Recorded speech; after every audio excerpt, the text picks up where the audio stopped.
Hey, Shalom. First and foremost, I would like to give all praise, all glory, all honor to Yahweh, Bahashem, Yahweh Shai, Bahashem, Recha Akwadash.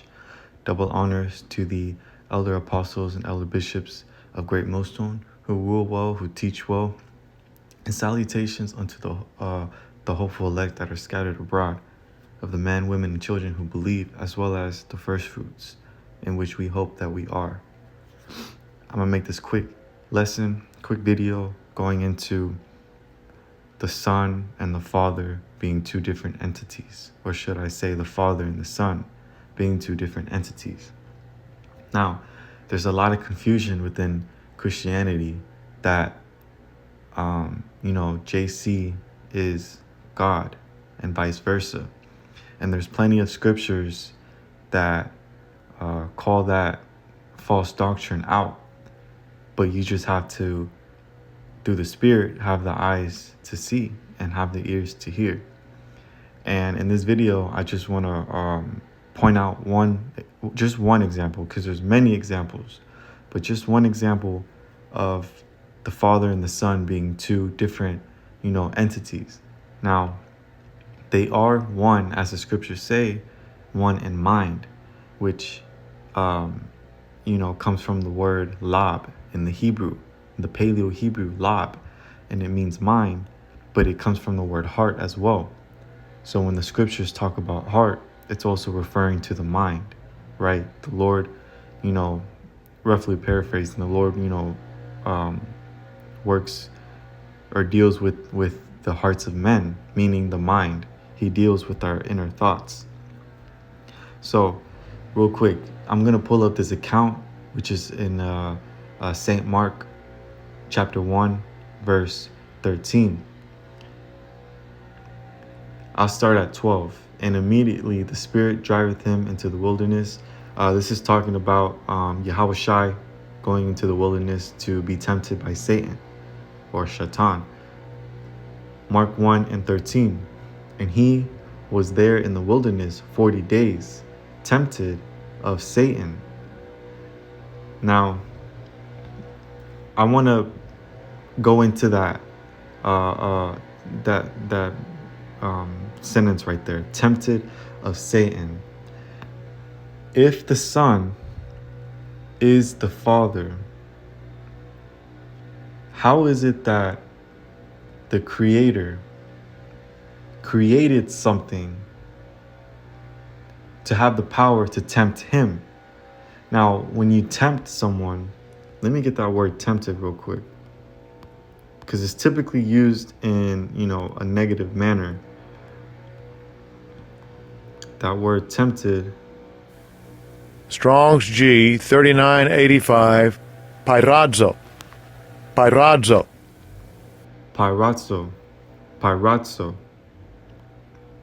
To try whether a thing can be done, to attempt, to try, make trial of, to test.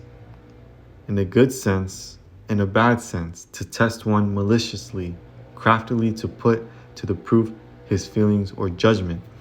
Right, so Satan is tempting the Lord. But how is it that the Lord can be tempted by his own creation? Because the Lord created Satan. Why would you create something to have the power to remove you from your throne, to test you from your righteousness? You don't need to be tested as the Father, right? Yahweh does not need to be tested. He sits at the throne. He is creator of all things. He's been here since, the ancient of days. Why would he create something to try to throw him off? Because if he does get thrown off, then that means that he is not all powerful.